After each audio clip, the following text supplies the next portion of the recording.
آیت نمبر 42۔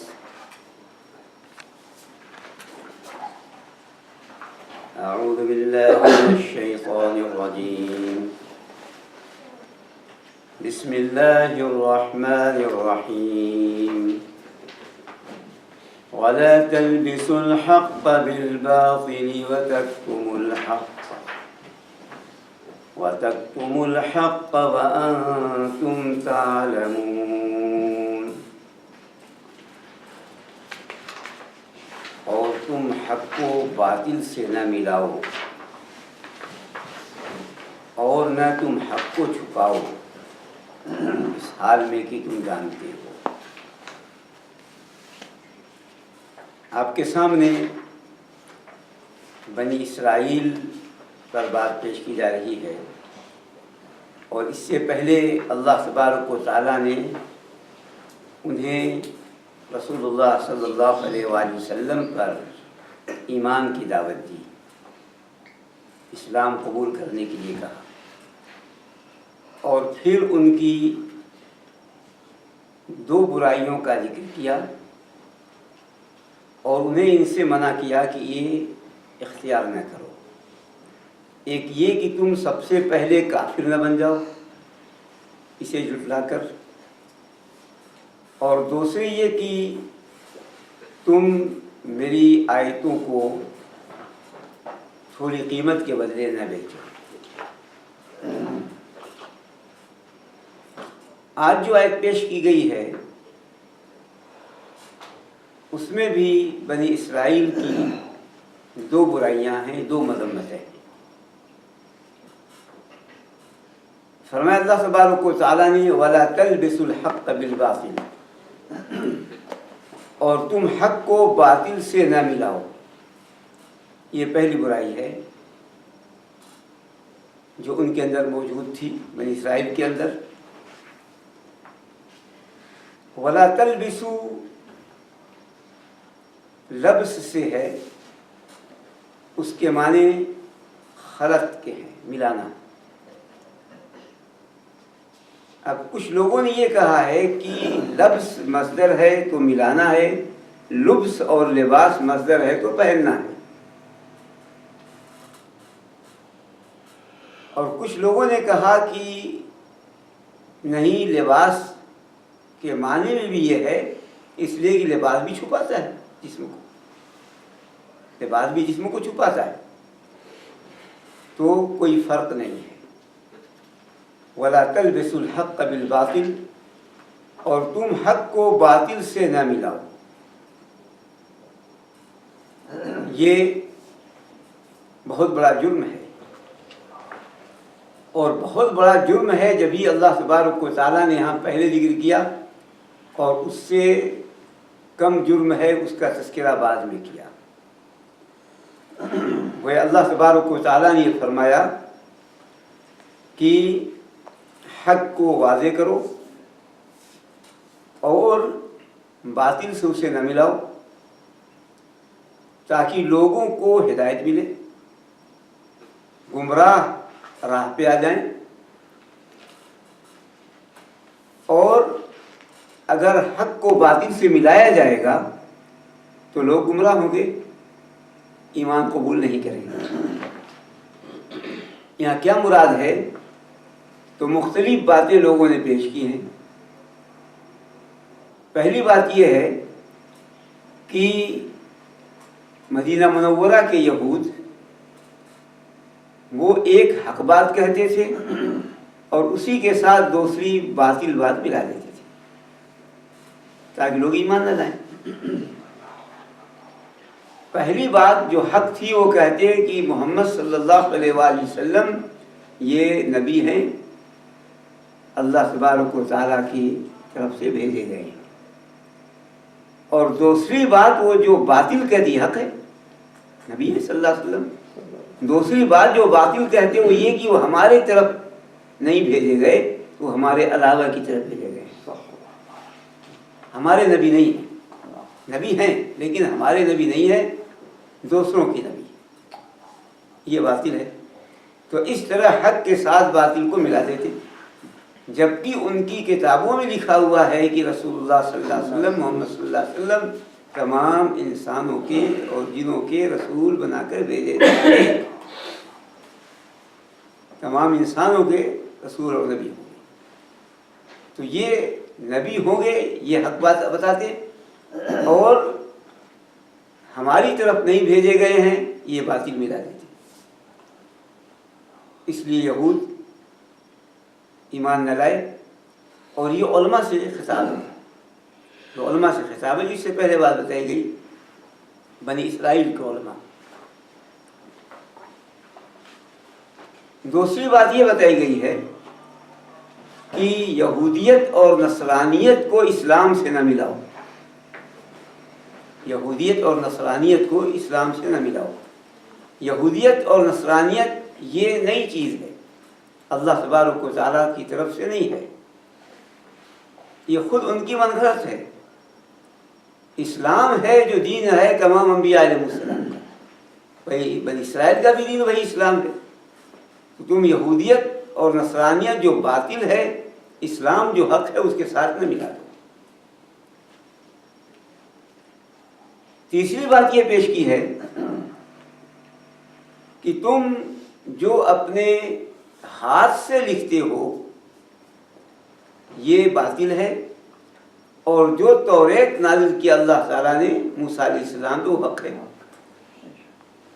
تو تم توریت میں اپنے ہاتھ سے لکھ کر کے ملا دیتے ہو، تو ان کا کام تھا قانون اور احکام کو بدل دینا۔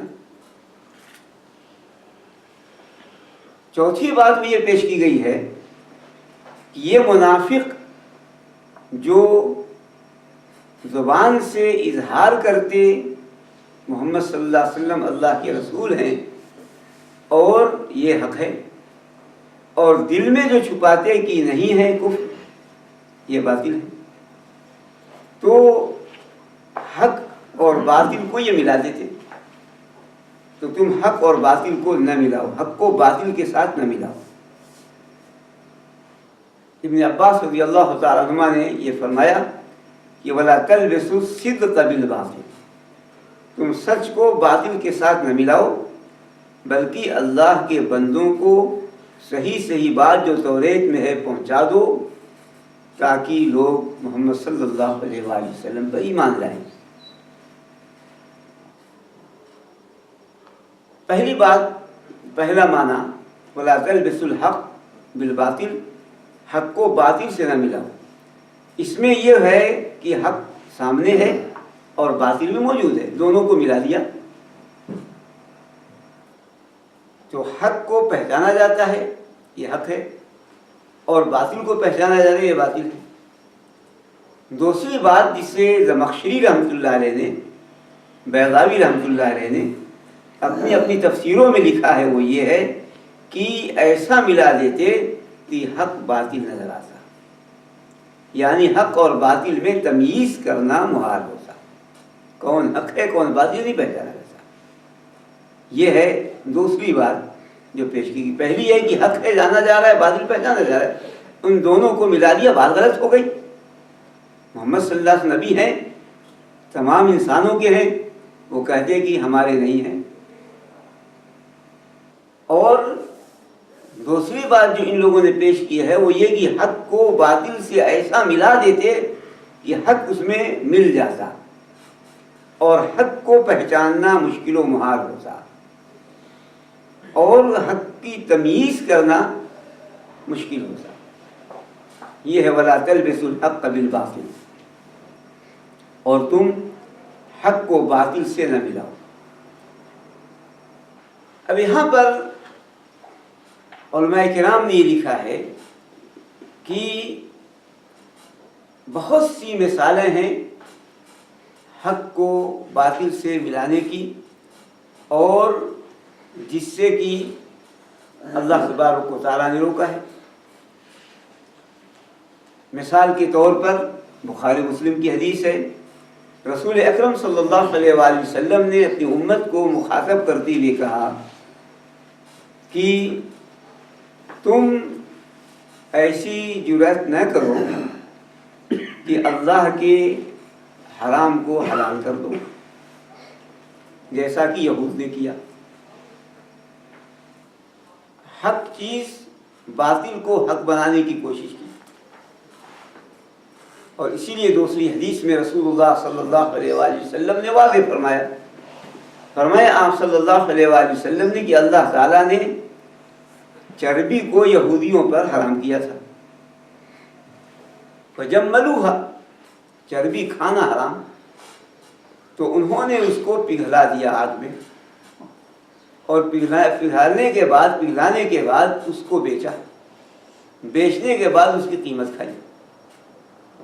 تو جب کوئی اللہ تعالیٰ حرام کر دے کھانا ہے تو اس کی قیمت کھانا بھی حرام۔ تو اس طریقے سے انہوں نے یہ کہا کہ چلیں اللہ تعالیٰ نے کھانے کو حرام کیا ہے چربی کو، تو ہم ایسا کرتے ہیں کہ اس کو جو ہے پگھلا کر اس کو بیچ دیتے ہیں، اور بیچنے کے بعد اس کی قیمت کھاتے ہیں۔ تو یہ ہے جو انہوں نے حق کو باطل سے ملایا، باطل کو حق سے ملایا۔ جو اللہ تبارک و تعالیٰ نے یہ خطاب کیا ہے، یہ خطاب یہ اس امت سے ہے، اس امت سے بھی ہے جو بات بتائی گئی کہ اس لیے بنی اسرائیل کے بارے میں ہے تاکہ یہ امت سبق سیکھے اور یہ برائیاں امت اپنے اندر نہ اپنائے، یہ برائیاں امت اپنے اندر نہ اپنائے۔ تو اس لیے علماء کرام نے لکھا کہ جو بری تعبیر ہوتی ہے وہ بھی حق کو باطل سے ملانا ہے، باطل کو حق سے ملا دینا۔ بری تعبیر جیسے ایک تو صحیح تعبیر ہو جو ثابت ہو قرآن و حدیث سے، تو صحیح ہے صحابہ کرام رضوان اللہ اجمعین سے۔ ایک ہے بری تعبیر، وہ بھی ہے حق کو مٹا دینا، ملا دینا باطل سے۔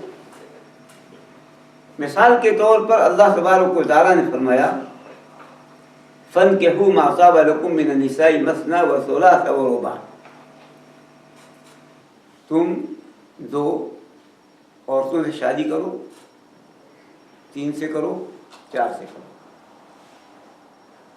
اب یہاں پر کچھ ایسے آئے جنہوں نے اس کو کہا کہ اس میں اللہ تعالیٰ نے فرمایا کہ تم 9 سے کرو، مثنیٰ 2، ثلاثہ 3، رباع 4، 4 اور 3 7 اور 2 9۔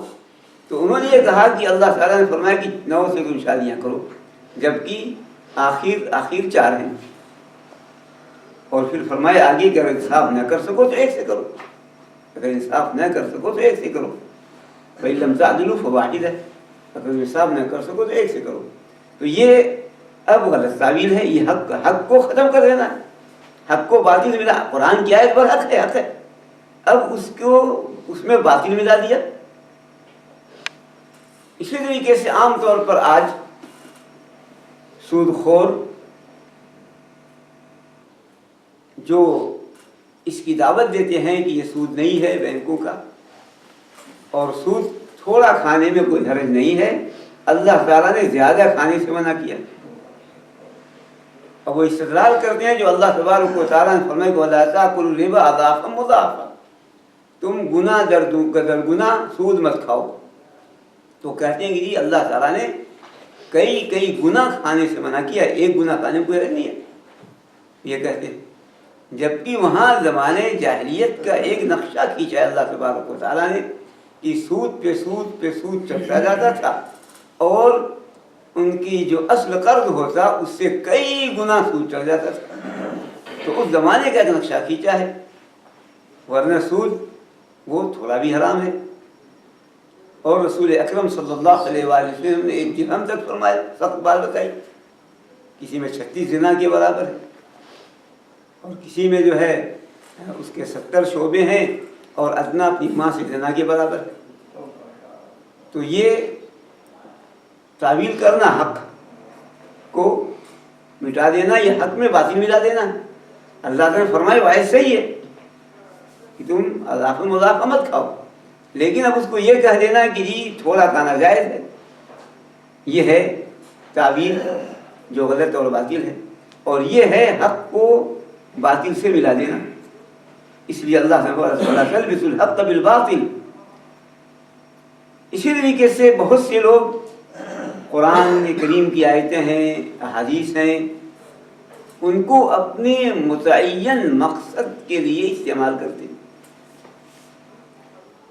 اس سے اپنا متعین مقصد، جو ان کا اپنا ایک مقصد ہے، اس مقصد وہ قرآن اور حدیث کے خلاف ہے، مقصد ان کا باطل ہے.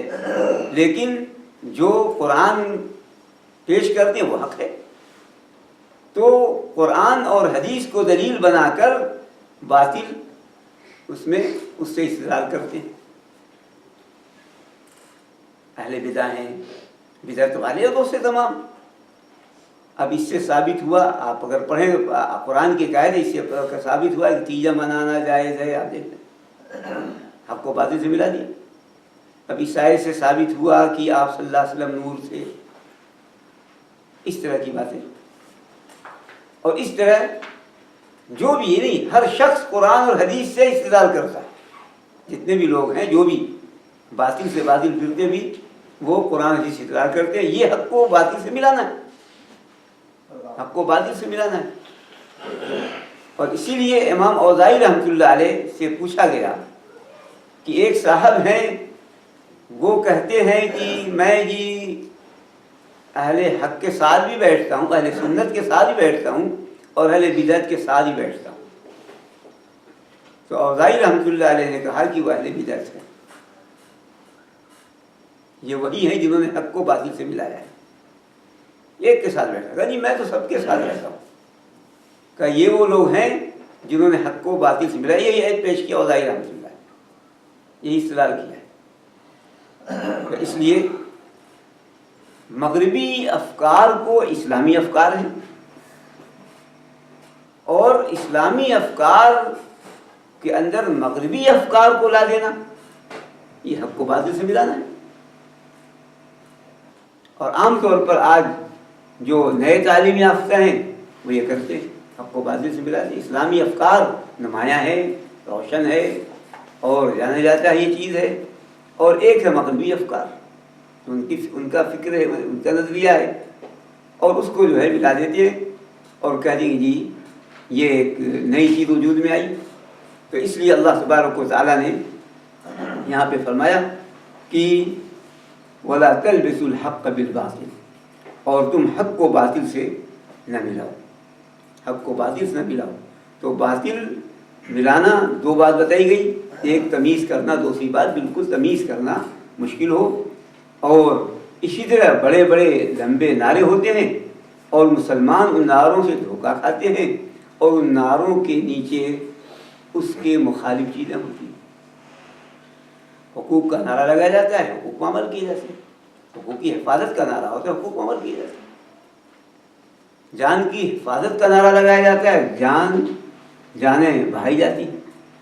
تو اس طریقے سے یہ سب حق کا نعرہ ہے، باطل اس کے ساتھ ہے.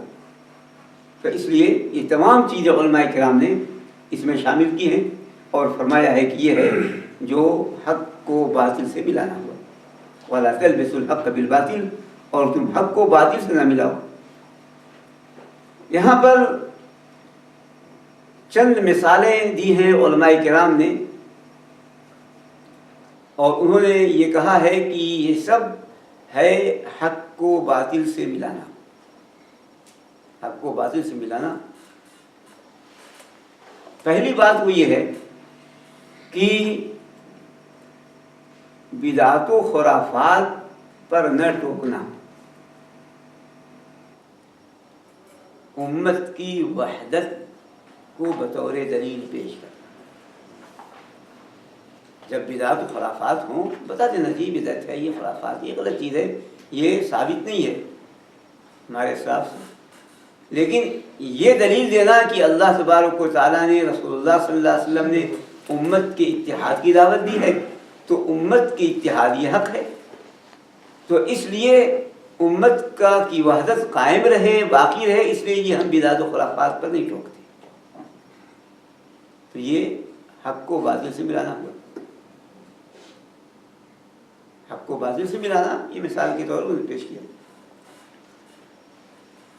اسی طریقے سے دوسری بات جو انہوں نے پیش کی ہے وہ یہ ہے کہ کوئی منکر ہے، برائی ہو رہی ہے معاشرے میں، کوئی برائی ہو رہی ہے، اور اس برائی کو نہ ٹوکنا، یہ کہنا کہ مصلحت کا تقاضا ہے، نہ بتائیں یہ کہہ کر کہ مصلحت کا تقاضا ہے، اس لیے برائی کو ٹوکتے نہیں اور روکتے نہیں، یہ اس لیے کہ مصلحت یہ اسلام میں ہے خیال کرنا، لیکن اس کا استعمال حق کو باطل کے ساتھ ملایا، جبکہ ہم جانتے ہیں کہ رسول اکرم صلی اللہ علیہ وآلہ وسلم نے فرمایا ہے کہ من رأى منکرا فلیغیرہ بیدہ، جو اگر کوئی برائی دیکھے تو اپنے ہاتھ سے روک دے، اس کی طاقت نہ ہو تو زبان سے روکے، اس کی بھی طاقت نہ ہو تو دل سے روکے، سمجھے برا سمجھے، اس سے نیچے ایمان کا کوئی درجہ ہی نہیں، آخری درجہ ایمان کا ہی۔ تو مصلحت کا نام دینا، اسی طریقے سے امر بالمعروف اور نہی عن المنکر کو چھوڑ دینا فتنے کے خوف سے، فتنے کے خوف سے امر بالمعروف اور نہی عن المنکر کو ترک کر دینا، یہ حق اور باطل ہے، حق کو باطل کے ساتھ ملانا ہے۔ اس طرح بہت سی مثالیں دی ہیں ہمارے اسلاف نے، اس کے متعلق باتیں پیش کی ہیں۔ اسی میں یہ بھی ہے کہ ایک شخص دنیا حاصل کرتا ہے اور حرام و حلال کی تمیز کیے بغیر، اور دلیل دیتا ہے کہ جی پاک دامنی ضروری ہے، لوگوں کے سامنے ہاتھ نہ پھیلانا پڑے، اس لیے میں یہ کر رہا ہوں، بھیک نہ مانگنا پڑے، یہ حق ہے، یہ حق ہے، اور اسی لیے کمانے کا حکم ہے کہ لوگوں سے سوال نہ کرے اور اپنا خرچ اور اپنے بال بچوں کا خرچ اٹھائے، اس لیے دنیا کمانا ہے۔ لیکن وہ حلال و حرام سب کچھ کر رہا ہے، اس کو جائز قرار دے رہا ہے، کس لیے کہ یہ مجھے لوگوں کے سوال سے بچنا ہے، بھیک مانگنے سے بچنا ہے، تو حق کو باطل سے ملانا ہے۔ اس طرح بہت سی مثالیں ہمارے علماء کرام نے دی ہیں یہاں، اور فرمایا کی ہے یہ وَلَا تَلْبِسُوا الْحَقَّ بِالْبَاطِلِ، اور تم حق کو باطل سے نہ ملاؤ، حق کو باطل سے نہ ملاؤ۔ اور اس پر لوگوں نے صرف اسی پر بڑی لمبے لمبے مضامین لکھے ہیں، کتابیں لکھی ہیں، باتیں لکھی ہیں، اور بہت سے ناحیوں سے انہوں نے، اقتصادی ناحیہ ہے، سیاسی ناحیہ ہے، معاشرتی ناحیہ ہے، ہر میدان میں بتایا ہے کہ کس طریقے سے یہ کام ہو رہا ہے کہ حق کو باطل سے ملایا جا رہا ہے، جبکہ اللہ تبارک و تعالیٰ نے یہ ہمیں منع کیا ہے، اور اس لیے کہ یہ بہت بڑا جرم ہے، حق کو باطل بنا دینا بہت بڑا جرم، بہت بڑی جرات ہے، بہت بڑی جرات ہے یہ کرنا۔ وَلَا تَلْبِسُوا الْحَقَّ بِالْبَاطِلِ، اور تم حق کو باطل سے نہ ملاؤ، وَتَكْتُمُوا الْحَقَّ وَأَنْتُمْ تَعْلَمُونَ، اور تم حق کو نہ چھپاؤ جانتے ہوئے۔ دوسری برائی حق کو چھپانا، چھپانا الگ ہے اور حق کو باطل بنا دینا یہ الگ ہے۔ یہاں پر دو باتیں ہیں۔ پہلی بات یہ ہے کہ اگر یہ نہیں ہے، جیسے وَلَا تَلْبِسُوا الْحَقَّ بِالْبَاطِلِ، تو اسی طرح یہ بھی نہیں ہے، ممانعت ہے، تو لا یہاں محذوف ہے، وَلَا تَكْتُمُوا الْحَقَّ وَأَنْتُمْ تَعْلَمُونَ، تم حق کو باطل سے نہ ملاؤ اور تم حق کو نہ چھپاؤ، ترجمہ یہ کیا گیا، اور تم حق کو نہ چھپاؤ جانتے ہوئے۔ تو اس حالت میں یہ نہیں ہے، منع کیا ہے، جزم کی حالت جزم میں ہے یہ وَتَكْتُمُوا الْحَقَّ، اور نہیں ہے وَلَا تَلْبِسُوا کی طرح وَلَا تَكْتُمُوا۔ دوسری بات وہ یہ ہے کہ یہ نہیں یہ خبر ہے، اللہ تبارک و تعالیٰ نے بنی اسرائیل کے متعلق خبر دیا ہے، فرمایا کہ اور تم حق کو باطل سے نہ ملاؤ اور تم حق کو چھپاؤ جانتے ہوئے، اور تم حق کو چھپاتے ہو جانتے ہوئے۔ تو تم حق کو چھپاتے ہو، اب نہیں ترجمہ نہیں کیا جائے گا، پہلے میں ترجمہ کیا جائے گا وَلَا تَكْتُمُوا، تم مت چھپاؤ، تم حق کو مت چھپاؤ جانتے ہوئے، یہ نہیں ہے۔ اور دوسرا ترجمہ یہ ہے جس میں خبر دیا اللہ تعالیٰ نے، اس میں نہیں ترجمہ کیا جائے، کہا جائے گا اور تم حق کو چھپاتے ہو جانتے ہو، اور تم حق کو چھپاتے ہو جانتے ہوئے۔ تو دو وجہ، دو طریقہ، دو چیز ہے یہاں پر جو بات آپ کے سامنے پیش کی گئی۔ پہلے میں ولا تکتموا، اور تم حق کو مت چھپاؤ، یہ نہیں ہے، اور دوسرے میں یہ ہے کہ اور تم حق کو چھپاتے ہو جانتے ہوئے، یہ خبر ہے۔ کتمان الحق، حق کو چھپانا، حق کو چھپانا یہ بھی ایک بہت بڑا جرم ہے، گناہ ہے۔ حق کو واضح کر دینا چاہیے، بتا دینا چاہیے، اور بنی اسرائیل کا یہ طریقہ رہا ہے کہ وہ حق کو ہمیشہ چھپاتے رہے، اس لیے کہ اگر حق کو واضح کر دیتے، جو حق ہے رسول اللہ صلی اللہ علیہ وسلم کی صفات، اس لیے بعض لوگوں نے کہا کہ حق سے مراد ہے محمد صلی اللہ علیہ وسلم، وَتَكْتُمُوا الْحَقَّ، اور تم حق کو چھپاتے ہو، یعنی محمد صلی اللہ علیہ وسلم کو چھپاتے ہو، اس لیے کہ محمد صلی اللہ علیہ وآلہ وسلم کی پوری صفات توریت میں موجود تھی، مکمل تمام صفات موجود تھی آپ صلی اللہ علیہ وسلم۔ تو آپ صلی اللہ علیہ وآلہ وسلم کو ان تمام صفات کو چھپاتے تھے، اس لیے کہ اگر ان کو پتہ چل جائے لوگوں کو، یہ علماء کا کام ہے چھپا دے، لوگوں کو پتہ چل جائے ایمان لائیں گے، اس لیے وہ چھپاتے تھے۔ تو اس لیے فرمایا تم حق کو چھپاتے ہو۔ یہاں پر بعض علماء کرام نے یہ بات پیش کی ہے کہ حق کا چھپانا تو جب ہوگا جب کوئی طلب کرے، پوچھے، جب پوچھے ہی نہیں تو چھپانا کیسے ہوا؟ تو اس کا جواب علماء کرام نے دیا ہے کہ جو پوچھنا ہوتا ہے، طلب ہے، درخواست ہے، وہ دو طرح کی ہے، ایک زبان مقال اور دوسرے زبان حال۔ زبان مقال یہ ہے قول سے کہنا، ایک شخص آپ سے کوئی بات پوچھے اور آپ نہ بتائیں، چھپا لے جائیں، یہ ہے زبان مقال۔ دوسری ہے زبان حال۔ زبان حال یہ ہے کہ ایک برائی، ایک جرم پورے معاشرے میں پھیل رہا ہے اور آپ خاموش رہیں، تو گویا وہ جرم جو معاشرے میں پھیل رہا ہے وہ حال ہے، حال کی زبان سے یہ پوچھ رہا ہے آپ سے کہ آپ بیان کریں حق کیا ہے۔ تو اس وقت یہ ضروری ہے کہ بیان کر دیا جائے حق کو۔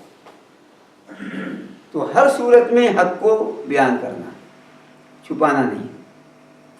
پوچھنے والا زبان سے پوچھے یا ماحول جو برا ہے وہ کہہ رہا ہے اپنی اس حالت سے، جس حالت میں ہے وہ زمانے کے لوگ، تو وہ جو ہے کہہ رہا ہے کہ جی بیان کیا جائے حق کو، نہ کہ چھپایا جائے حق کو۔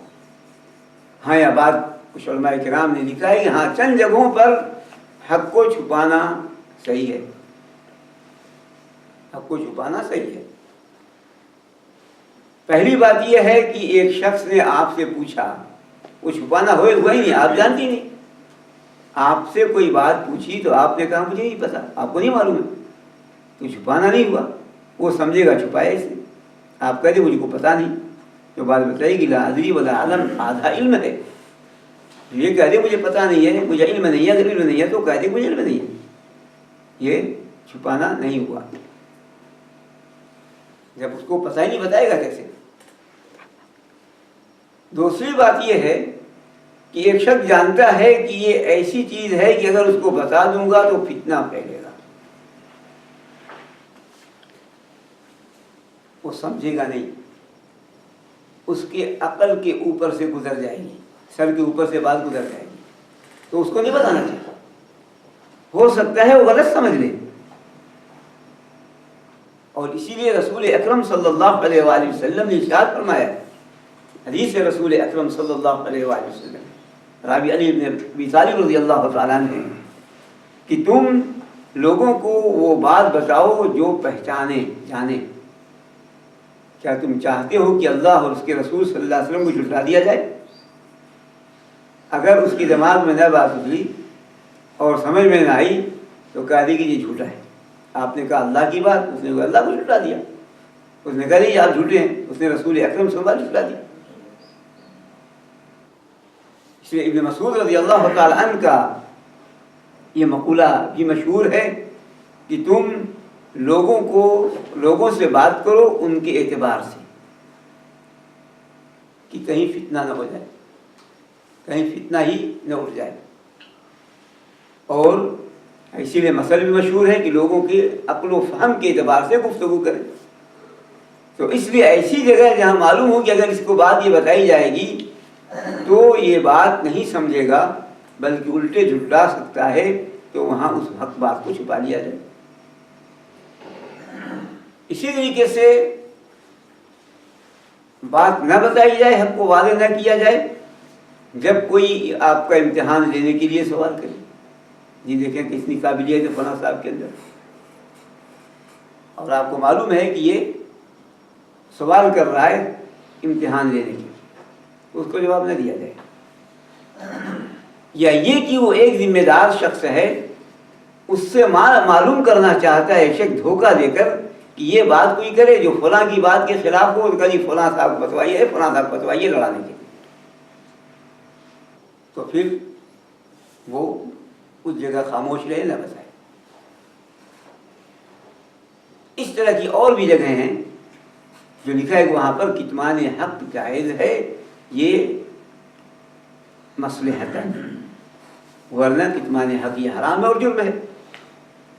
کتمان حق کو چھپانا یہ جرم ہے، اور رسول اکرم صلی اللہ علیہ وآلہ وسلم نے ارشاد فرمایا ہے من کتم علما، جس نے علم کو چھپایا اس حال میں کہ وہ جان رہا تھا، تو اس کو قیامت کے دن آگ کی لگام پہنائی جائے گی۔ حق کو چھپا دیا جانتے ہوئے تو اسے قیامت کے دن آگ کی لگام پہنائی جائے گی، یہ رسول اکرم صلی اللہ علیہ وآلہ وسلم نے ارشاد فرمایا ہے۔ تو کتمان حق یہ دو چیزیں جو اگر وہ نہ کرتے تو یہودی ایمان لے آتے، لیکن علماء یہود نے یہ کام کیا اور یہ ان کی نمایاں برائی تھی، تو مذمت کے طور پر یہ اللہ تعالیٰ نے ذکر کیا ہے، ورنہ اصل بتانا یہ تھا کہ یہ ایک بہت بڑی غلط بات ہے، آپ لوگ حق کو باطل سے نہ ملائیں تاکہ لوگ راہ راست پائیں، حق کو باطل سے نہ ملائیں، حق کو نہ چھپائیں تاکہ لوگ گمراہوں کو ہدایت ملے اور لوگ ایمان لائیں اللہ تبارک و تعالیٰ پر، رسول اکرم صلی اللہ علیہ وآلہ وسلم پر، وَأَنْتُمْ تَعْلَمُونَ، جانتے ہوئے، اس لیے بتائے علماء کو خطاب ہے، علماء یہود کو، جانتے ہوئے، وہ جاننے بھی کام کر رہے تھے۔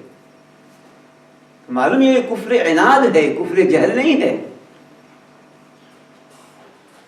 عناد، ضد، زبردستی، جانتے ہوئے وہ یہ کام کیا کرتے تھے، جانتے تھے کہ ہم بڑا گناہ کر رہے ہیں، وہ جانتے تھے کہ ہم شریعت پر تعدی کر رہے ہیں، تجاوز کر رہے ہیں، ظلم کر رہے ہیں، وہ یہ جانتے تھے۔ تو ایک شخص اگر جان بوجھ کر کے غلطی کرتا ہے تو وہ زیادہ سزا کا مستحق ہے، وہ زیادہ سزا کا مستحق۔ ایک شخص نادانی میں کر دیا ہے، اس کو نہیں پتا ہے، تو غلط ہے، لیکن اس پر پکڑ نہیں ہے، اس پر پکڑ نہیں ہے۔ لیکن ایک شخص اگر جان بوجھ کر کے یہ کام کر رہا ہے، جانتے ہوئے، پڑھ لکھ کر کے، توریت کو جانتا ہے اور پھر یہ کام کرتا ہے، تو یہ بہت بڑا جرم ہے اور یہ وہ کفر عناد ہے۔ یہ آپ کے سامنے جو ایک آیت پیش کی گئی اختصار کے ساتھ، اس ایک آیت سے جو فوائد حاصل ہوئے، جو فائدے، وہ آپ کے سامنے پیش کر دیے جائیں۔ پہلا فائدہ یہ ہے، پہلی بات یہ معلوم ہوئی کہ حق کو بیان کرنا فرض ہے، حق کو واضح کر دینا یہ فرض اور واجب ہے، اور باطل سے جدا کرنا یہ ہر انسان پر ضروری ہے کہ جانتا ہو حق کو باطل سے الگ کرے، دونوں کو جدا کرے، الگ کرے۔ دوسری بات یہ معلوم ہوئی کہ حق کو باطل سے ملا دینے سے شبہات پیدا ہوتے ہیں، شکوک پیدا ہوتے ہیں، قرآن کریم کے اندر، حدیث کے اندر اور اسی لیے دشمنوں نے شکوک و شبہات اور شہوات، یہ وہ دو راستے ہیں جن سے امت اسلام پہ حملہ کیا ہے۔ جب آپ کو ایک چیز سے شک ہو جائے گا تو آپ اس کو نہیں مانیں گے، شک ہے۔ تو انہوں نے حق کے ساتھ باطل ملا دیا تاکہ قرآن کی آیتوں، قرآن کے احکام میں شبہ پیدا ہو جائے، اور خواہشات و شہوات و ہوس میں ملوث کیا ہے انہوں نے، تاکہ انسان وہ قرآن اور حدیث کو چھوڑ بیٹھے، اسلام کو ترک کر دے، اور ان اپنے نفس کی مرغوبات پر اور نفس کے مطالبوں پر عمل کرتا رہے۔ تیسرا فائدہ یہ معلوم ہوا، تیسری بات، کہ حق الگ ہے، باطل الگ ہے، سچ الگ ہے، جھوٹ الگ ہے، ہدایت الگ ہے، گمراہی الگ ہے، ایمان الگ ہے، کفر الگ ہے، آمیزش نہیں ہو سکتی، اکٹھا نہیں ہو سکتے، دونوں کو چاہے کہ ایک جگہ ہو جائے نہیں ہو سکتا، دونوں الگ ہیں۔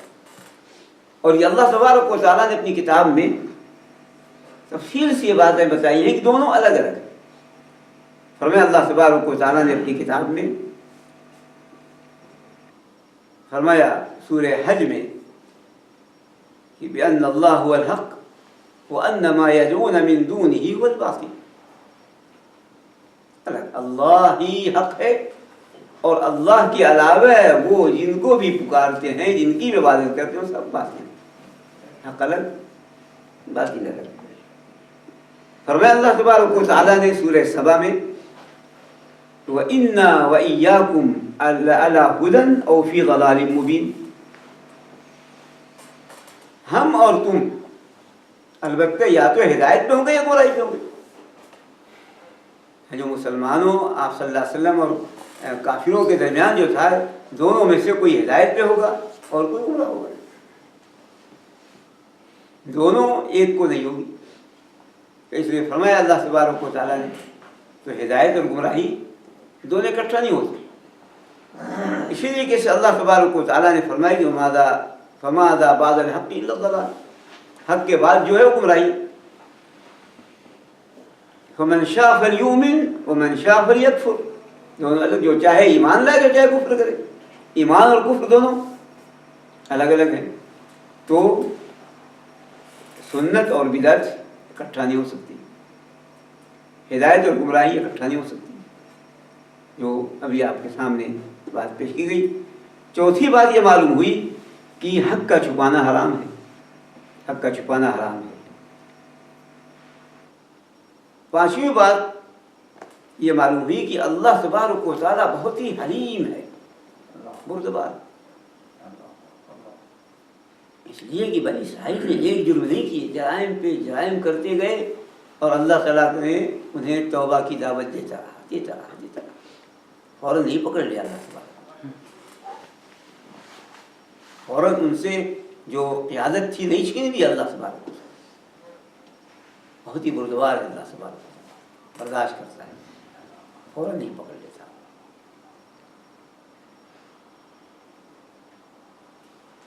اور ساتویں بات یہ بتائی گئی کہ ساتواں فائدہ یہ ہے کہ حق کو چھپانا یہ جرم ہے، لیکن اس سے بڑا جرم یہ ہے کہ حق کو باطل بنا دیا جائے، باطل کو حق بنا دیا جائے۔ یہ اللہ کی شریعت پر ظلم ہے، اللہ کی شریعت پر ظلم ہے۔ یہ وہ چند باتیں ہیں جو آپ کے سامنے پیش کی گئی، فوائد، اور جان بوجھ کر کے جانتے ہوئے گناہ کرنا یہ سزا کو دعوت دیتا ہے، اللہ کے غضب کو دعوت دیتا ہے۔ اس لیے اللہ تبارک و تعالیٰ ہم سب کو معاف فرمائے، غلطی ہو جائے، بھول جائے، آدمی نادانی میں کر دے، اگر جان بوجھ کر کے یہ اس سے جرم اور بڑھ جاتا ہے۔ وصلی اللہ علیہ سیدنا مولانا محمد وعلی آلہ وصحبہ وسلم۔